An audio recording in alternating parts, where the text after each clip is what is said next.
mag-bear out sa lahat ng mga gawain. Amen? Dahil sa salita. Dahil ang salita mismo ay si Jesus. Amen? Naniniwala kayo doon? Amen? Ang naniniwala ay pumalakpak na malakpak! Na malakpak para kayo mangyari. Praise the Lord. Tumutulog yung sister na. Ito, kilala ko na yung pagpawis na ako. Maraming salamat po, Ama, at may pawis pa si Sister Mary. Amen. Healthy body. Diba? Ang healthy body, kailangan pinapawisan. Amen? Yung hindi pinawisan dyan, ay bahala na mag-isip na kayo. Okay, handa na ba makinig? At tunay nga po na dadako na tayo sa pagpapahayag ng Ebanghelyo tungkol po sa ating kaligtasan, sa ating panahon, at sa nagbabagong panahon. No other than my best friend. Tinabagan ko yung kagabi. Argent, kailangan pumunta ko sa prayer house. Ang ina sa bagong Jerusalem, Inang Connie Deson. Tama ba yan? Pamilya.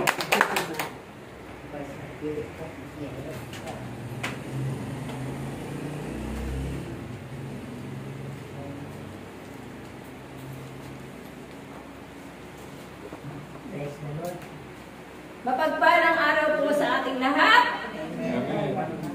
May bad Diyos! Amen! God is good! All the time! All the time! God is good! Praise the Lord! Now and forever! Now and forever! Praise the Lord! The will of the Father? Yes, I will. Yes, I will! The will of the Father. Amen! Yes, I will. The will of the Father. Ito ang will of the Father. Amen? Muli akong tumayo sa inyong harapan upang mag-share. Amen? Palakpakan natin ang ating Panginoon. Yan, paghahanda sa paghahal ng Diyos. Amen? Paano nga ba tayo naghahanda? No? Pag tayo ay mayroong gaganaping kasiyahan, abalang-abala tayo sa paghahanda. Amen? Pag may kasalan, tsak yun, abala na ang mag-asawa sa paghahanda. Paano ba ang kanilang ihahanda?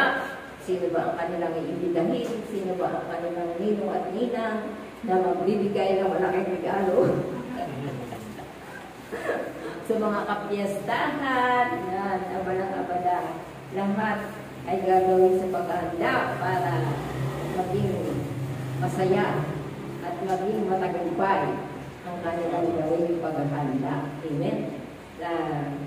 Sa paghahanda ng mga makasanlibutan, yung gusto nila ay sila ay maging sikat sa kanilang paghahanda na purihin ang kanilang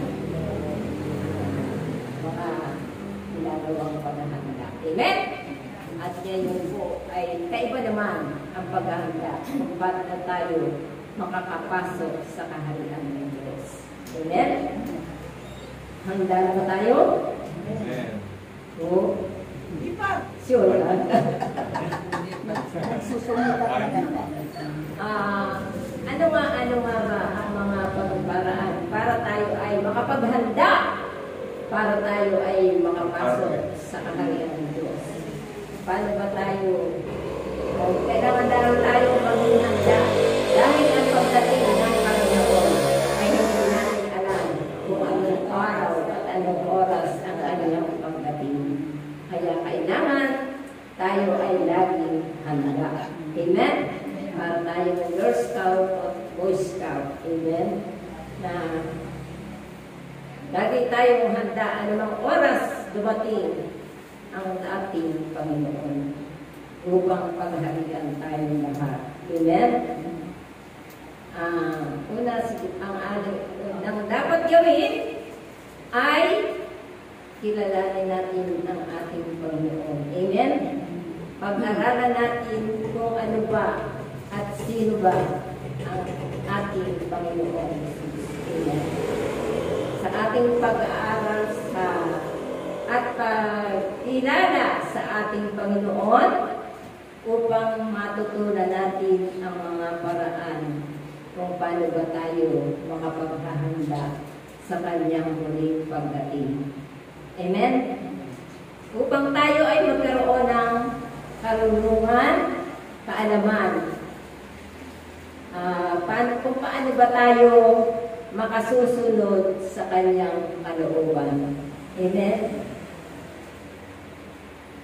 Bilang mga alagad, tayo ay patuloy na nag-aaral sa ating Panginoon. Amen?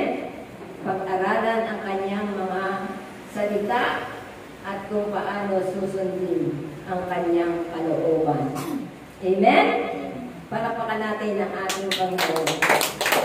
Katulad ng mga ginawa ng alagad ng ating Panginoon nung sila ay kasama pa ng ating Panginoon.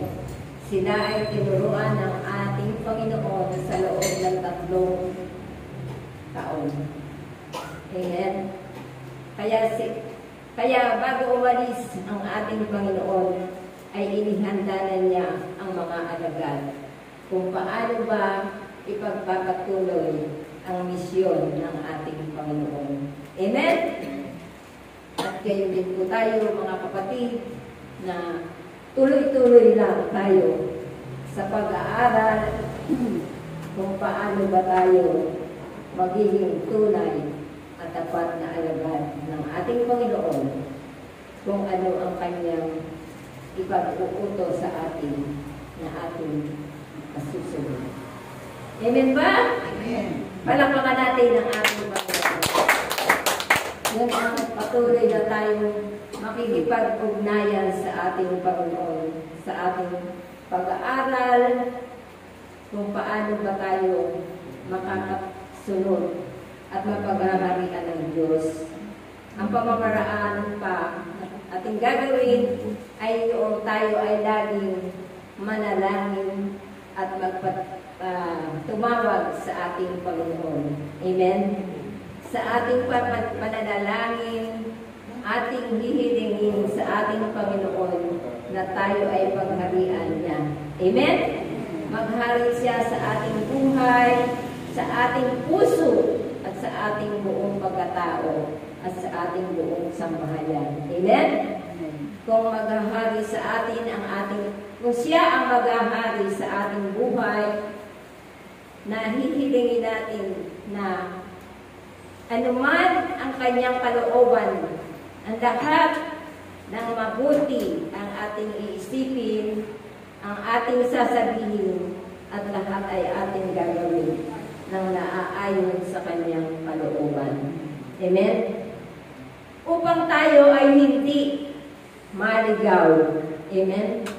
Sa ating pananalangin, ibig sabihin nun, tayo ay may pananampalataya sa ating Panginoon. Amen?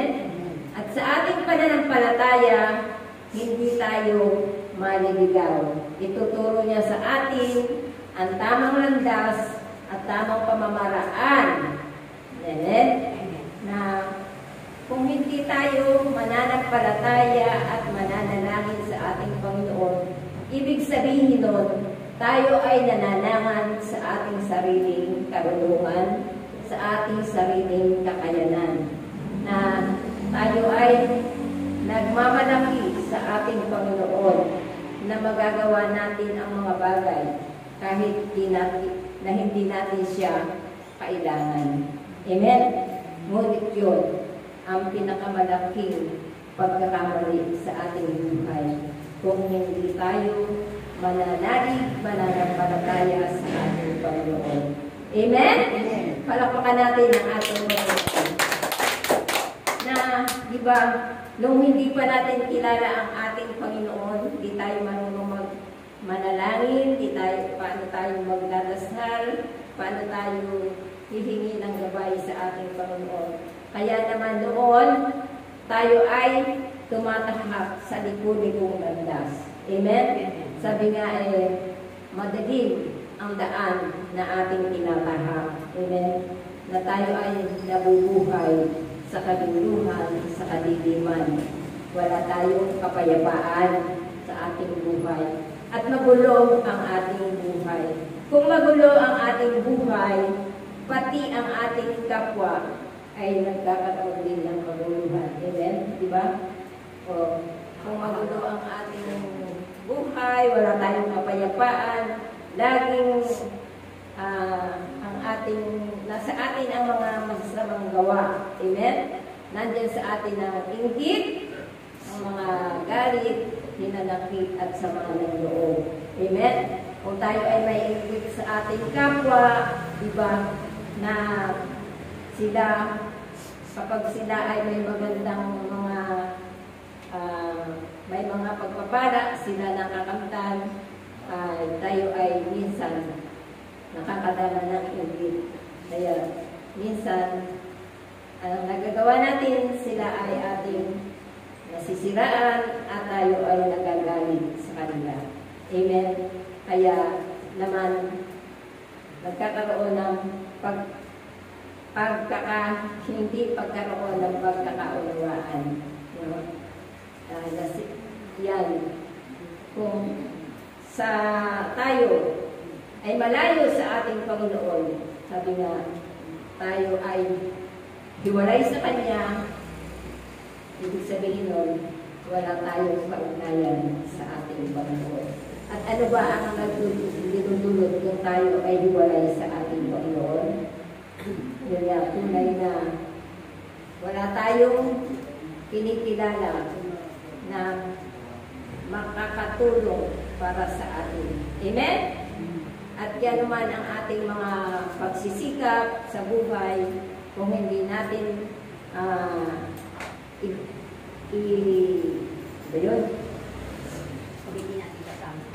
kung hindi natin isasama ang ating Panginoon, hindi natin isasalutunin. Yan. Ano man ang ating mga kailangan gawin, mga plano, ay kailangan isang gulo natin sa ating Panginoon. Amen? Sa ating Ama. Amen?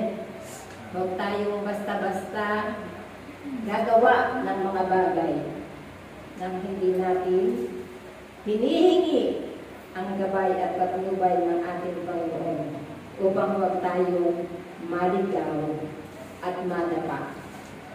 Amen? Palakpakan natin ang ating Panginoon. Kasi nga, ang pinakamataas daw na papuri at pagsamba sa ating Panginoon ay yung tayo ay magsisimba. Amen? Sapagkat sa ating pagsisimba ay doon natin tatanggapin ang ating Panginoong Jesucristo sa pamamagitan ng ating pakikipag-isa sa pagtanggap sa kanyang dugo at katawan sa pamamagitan ng ostya. Amen? Kung tayo ay tatanggap ng kanyang dugo at katawan, ibig sabihin na mag-iisa tayo sa ating Panginoon. Amen? At tayo ay magkakaroon ng kaligtasan. Amen? Palakpakan natin ang ating Panginoon. Tunay nga na minsan, huwag daw tayong basta-basta maniniwala, sinasabi na ako ay nandoon sa iyong lugar na iyon. Pumunta kayo at kayo ay manambahan sa akin. Huwag daw tayong basta-basta maniniwala. Amen. Pagkat maraming mga bulaang propeta na nagpapanggap na sila ang Panginoon. At baka tayo ay mapasama. Kaya sabi nga, maging matalino daw tayo. Katulad ng mga dalagang matatalino. Amen. Huwag tayong tumulad sa 5 dalaga na mga hangal. Amen. No? Hindi sila naghanda sa pagdating ng lalaking ikakasal. Amen? Amen. At nagdala nga sila ng ilawan, ngunit hindi naman sila nagdala ng pang-reserva. Kasi, di ba, habang sila ay naghihintay, siyempre nakasiguro ka na ng ilawan, unti-unting nauubos ang lawis. Habang hinihintay nila, unti-unting nauubos ang kanilang ilawan. Kaya, sa kanilang paghihintay, silang lahat ay nakatulog Kaya, I praise the Lord. Now and Hallelujah. forever. welcome Praise po. the Lord. Praise the Lord. Now and Kaya nang dumating ang ating gabi, may sumigaw ang isang lalaki. Gising kayo! At andito na ang lalaking ikakasal. At ang 10 dalaga ay nagbangon at sila ay nagsipaghanda. At sila ay nangingi. Ang 5 dalagang naman humingi ng langis sa mga dalagang matatalino. Ngunit sabi ng dalagang 5 dalagang matatalino, baka hindi ito magkasya sa ating nasa. Kaya bumili muna kayo sa tindahan. At sila nga umalis ang mga 5 dalagang hangal. At sila ay bumili sa tindahan. Eh napakalayo pala ng tindahan sa kabilang. Kaya naman, nang pumasok ang lalaking ikakasal, ang nakasama niya pumasok sa loob ay ang tao, ang 5 dalaga makatalino. Amen? Yan. Ibig sabihin, talaga, kailangan natin ang paghanda. At ang langis na tinuturing na kailangan natin ay yun nga, na tayo ay laging may kaugnayan sa ating Panginoon, na kilalanin na ang ating Panginoon, at lagi tayong manalangin, manampalataya at dumulog sa ating Panginoon. Nahilingin natin sa ating Panginoon na liwanagan ang kanyang ating mga isipan. Amen? Na ang lahat ng mga dapat nating gawin ang siya niyang ituturo sa atin at gagabay sa atin. Amen? Na ang bawat nating ilalabas na babanggitin ng ating mga bibig ay yung kalugod-lugod sa ating Panginoon. Amen? At ang lahat ng ating gagawin ay naaayon sa kalooban ng Diyos. Amen? Palapakan natin ang ating Panginoon. At bukod sa ating pag-aaral sa ating Panginoon, na patuloy nating pakikipag-ugnayan sa ating Ama, sa ating Panginoong Diyos, sa banal na Espiritu Santo, sa banal na Santatlo, ay noong paggawa ng mabuti. Amen? Magkaroon tayo ng pag-ibig sa ating Panginoon. Sa ating pag-aaral, pagkilala sa ating Panginoon, sa ating pananalangin, ay patuloy. Ibig sabihin na kailangan tayo ay gumawa ng mabuti sa ating kapwa. Amen? No? Sabi nga, ang pananampalatayang walang gawa ay patay na pananampalataya. Amen? Nasabi nga na sa paggawa natin ng mabuti, kailangan na tayo ay maging generous. Generous, ha? Sa Tagalog na. Sa Tagalog. Ano sa Generoso. Ano sa Tagalog? Generoso. Mapagbigay. Mapagbigay. Mapagbigay. Yan. Sabi nga Todo bigay. todo. Ayan. Di ba? Di ba sabi nga doon sa pagbasa pa dito sa Mateo, na darating daw ang anak ng tao at siya ay luluklok sa maringal niyang luklukan. Amen? Kasama ng mga anghel at pagbubukod-bukorin niya ang mga tao. Amen?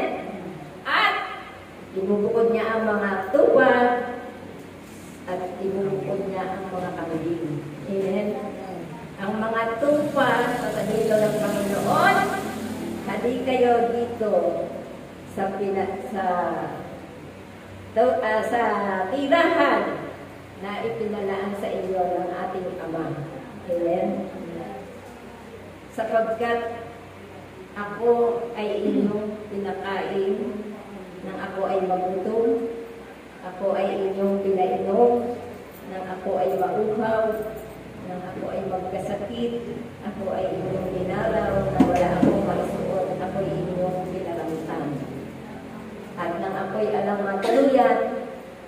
ay inyong pinatiga sa inyong bahay. Amen? Sabi nila, kailan po namin inyong ginawa sa inyo, Panginoon? Nang pakainin ninyo ang pinakadakha sa aking mga anak. Amen? No? At yun naman yung mga kambing ay yung wala silang pakialam sa kanilang kapwa. Amen? Amen. Nang may lumapit sa kanilang mga nagugutom, hindi nila pinakain. Hindi man lang nila binigyan ng pandesal. Wala pang pagkasal. Sabi nga, kung mayroon kang isang pandesal, hatiin mo at ibigay mo sa tatlong kalahati sa walang pandesal. Amen? Kaya mayroon tayong magkakatiyar-tiyar. Pandesal. Nang ako ay nauhaw, hindi mo ko binigyan ng inumin. Nang ako ay magkasakit, hindi mo ako dinalaw. Nang ako ay walang maisuot, hindi mo ako binigyan ng damit. Nang ako ay alam matuluyan, pinalayas mo ako. Lumayas ka! Wala kang lugar dito sa aming bahay. Masikip na kami. Naitira yung sabihin na gano'n na literal na patutuloy dito sa bahay. Kung mayroon talaga silang pangangailangan, ay kung mayroon tayo ibibigay, ay sila ay ating ibibigay. Sabi nga, walang mahirap na walang ibibigay. Hindi, walang mahirap na hindi siya makapagbibigay. Ibig sabihin, kahit mahirap siya, meron pa rin siyang ibibigay. At walang mayaman na hindi nangangailangan ng tulong ng iba. Amen? No? Lahat tayo ay mayroong pananagutan sa isa't isa. Mayroon tayo pangangailangan sa bawat isa. Kahit mayaman ka, may pangangailangan ka pa rin sa iba. Amen? No? At kahit na mahirap ka, meron ka pa rin ipamamahagi sa iba. Amen? Amen. Palakpakan natin ang ating Panginoon.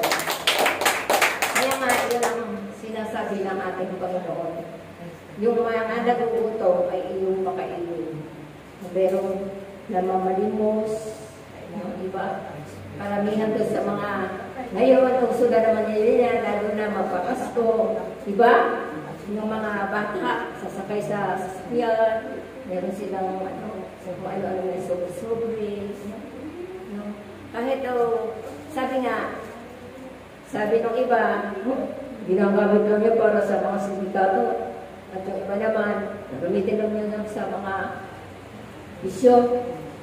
Ano man daw yan po kanilang paggagamitan, basta tayo ang ating obligasyon ay bigyan ang nangangailangan. Huwag daw natin pahindian ang nanghihingi sa atin. At huwag daw natin tatanggihan ang umuutang sa atin. Mauutang yan. No? Yun. Kaya sabi nga, saan mamagay nila ito dadalhin? Wala na tayo doon. Basta tayo nagbigay sa nanghihingi. Amen? Yan ang mga atin na lang ay panalangin nawa. Ang kanilang hinihingi ay totoong magamit nila sa kabutihan at makatulong sa kanilang pangangailangan. Diba? Lalo na yung may mga daladala pa silang mga yung mga sa doktor, nanay ko po, may cancer, kailangan po ng gamot, ganyan. May mga dala sila talagang kailangan, ang anak ko po, operahan, ganyan, ang asawa ko po, mga anak, kailangan. Yan, marami talaga. No? Pero wag na nating tingnan na iisipin na ito ay hindi totoo. Basta, ang isipin natin, kahit kung ano yung maitutulong, ibigay. No? Kahit na 2 piso yun. Sobra naman laki mo. Kahit 2 piso. Kahit 4 siya pa siya. Basta, kung ano yung, Ito makakarating sa kung ano yung makaka, Hindi ka makarating sa kanto mo. kung ano, Joke lang. ang mahalaga, Nagbigay. nabigay, Nabigay. nang mayroong Pag-ibig. pag-ibig. Dos lang eh. Rest lang eh, kasi ano, tiro lang yun sa pamasahe. Ayun. Maraming dos, no? Kapag pinagsama-sama mo yan, dos. Oo, Marami na yun. Diba? Kahit na sabi nga yung 100 piso, hindi mabubuo kung walang piso. Diba? 99 pesos lang yun. Kung 100 pesos. Kung 100 pesos yung kailangan niya, kulang ng piso. Pag binigyan mo siya ng 2 piso, sobra pa ng piso. May pambili pa siya, diba? May nanghingi ng isang basong tubig sa atin ng aming Panginoon. Kahit isang basong tubig na malamig, meron ng nanghingi. Pamatituuhaw. Painumin mo ang nauuhaw, bigyan mo ng tubig. Kaso lang, yung mga basurero doon sa amin, hingi ng tubig, super malamig. Meron pa kayo tubig na malamig? Ay, sorry, wala, hindi po kasi umiinom ng malamig. Sige po, di ba rin na lang. Talaga, hindi kami nagpapalamig ng tubig. Ayun ka lang hindi malamig. Sorry. Kasi nga, nauuhaw sila, mainit. Yan. Kung ano ang kaya natin ibigay sa mga lumalapit sa atin na nangangailangan, kung ano yung ating makakayanan, huwag natin sila pahihilian. Amen? Sapagkat, di ba sabi ng ating Panginoon, kung ano yung ginawa natin sa ating kapwa, ay sa Kanya natin yung ginawa. Amen? Di ba, Panginoon nag-disguise, sabi niya, sa pulubi, nalalapit. Pagka hihindian mo, alam, hindi mo na siya papansin, pinakawala natin ang biyaya ng kaligtasan. Amen? Sapagkat isang pamamaraan daw na tayo ay makakapasok sa kaharian ng Diyos ay yung paggawa ng mabuti. Amen? Paggawa ng mabuti na may pag-ibig. Amen? May katapatan, may kababaang loob, may kagalakan. Amen? Yung gagawa ka ng masarap ang pakiramdam mo kapag ikaw ay nakatulong sa kapwa mo. Amen? At hindi lang yung mga material na bagay na pangangailangan ng kanilang physical na katawan, kundi pati man ang kanilang pangangailangan sa kanilang mental, emotional, sa lahat, spiritual. Amen? Kung nakangailangan sila ng may mabibigyan na kanilang dinadala at nangangailangan sila ng mga paghihingahan ng kanilang sama ng loob, ng counseling, ay handa tayong mamili. At hingin natin ang gabay ng ating Panginoon kung paano natin sila matutulungan sa pamamaraan na kanilang kailangan. Amen? Sapagkat kung sa ating lang, wala tayong magagawa. Amen? Palakpakan natin ang ating Panginoon. Katulad kong pag-uwi ko namin noong DAS, yung aming kapitbahay na matagal ng bedridden, matanda na siya, 90 na yata, napakatagal na niyang nakahigadang, may sakit, no? Wala nang, minsan wala nang nag-aalaga sa kanya, abalatin yung kanyang mga anak, mga apo. Mabuti na lang daw yung kanyang binatang anak ang nag-asawa, no? Ay hindi pala asawa kasi ano pala magkakasal. Eh siya daw nag-alaga doon sa matanda, no? At nung wala pa yung babaeng yun na nakasama ng kanyang anak na lalaki, talagang pagpasok ng Panginoon doon sa bahay ay maaamoy wala yung panghi, gano'n kasi nga walang nag-aalaga. Yun. Then nung pagdating namin ng galing cemetery ng gabi, pumunta sa amin yung isang malugang. Sabi doon sa kapatid kong babae, kasi yung kapatid kong panganay, ate namin, kasama yung nagdarasal, siya yung nagdarasal doon. Sila yung nagdarasal, isa sila sa kasama sa mga nagdarasal, sa mga pangkaluluwa, o sa mga nangailang ng dasal. Tapos, sabi niya, kasi nga, noon, parang matagal na naghihirap siya. Parang hirap na hirap na siya na parang hindi pa rin siya maibigay yung total yung kanyang maisuko ang kanyang sarili sa Panginoon. Parang damdam nila, hirap na sila na hinahabulan nila ang hinahabulan ng hininga, sa nahinga ng matagal, tapos hininga.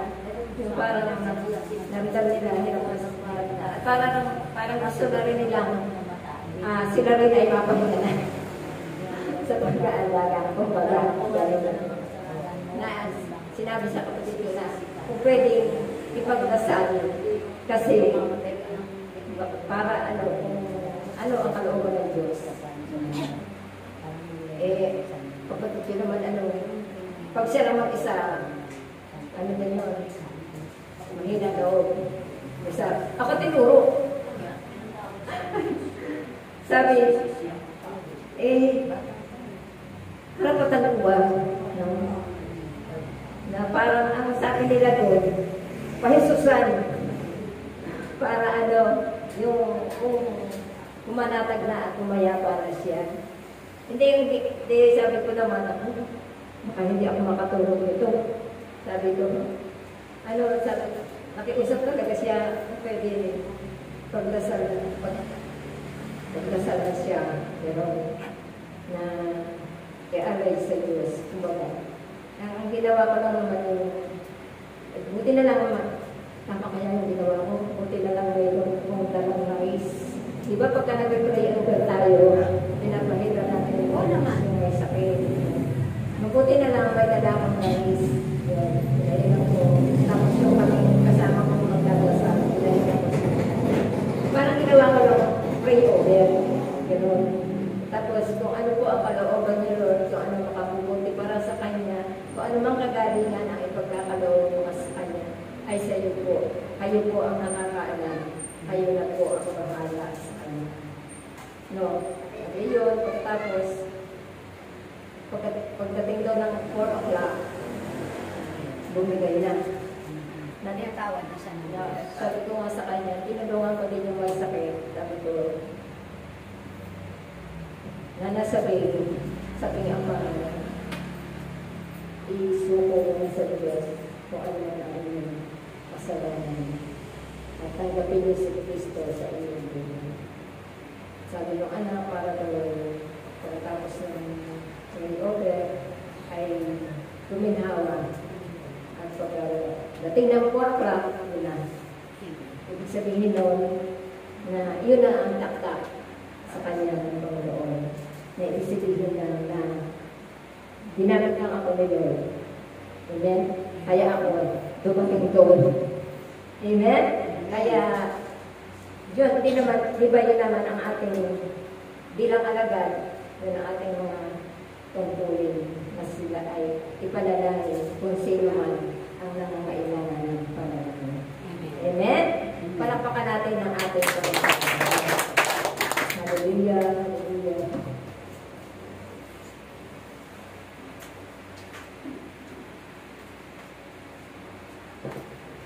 Hallelujah, hallelujah, hallelujah.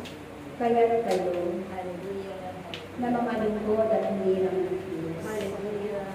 Naway gamitin ninyo ang karunungang ipinagkaloob sa inyo ng Diyos. Maging matalino sa mga kilos ng kanyang at kayo ay huwag mayakap sapagkat ang palasunod ng Diyos ay lagi nakahanda. Saan man siya iba't naroon ang karunungan ipinagkaloob ng Diyos. Kailanman ito ay hindi mawala sapagkat ang Diyos na makapangyarihan sa lahat na gumawa ng lahat ang siyang nagkakaloob ng mga bagay sa inyo. Kaya ang bawat isa na nagasunod ng Diyos ay lagi magsumikap na makasunod na mayroon pag-ibig at kababaang loob sapagkat ito ang magiging susi ng inyong kaligtasan.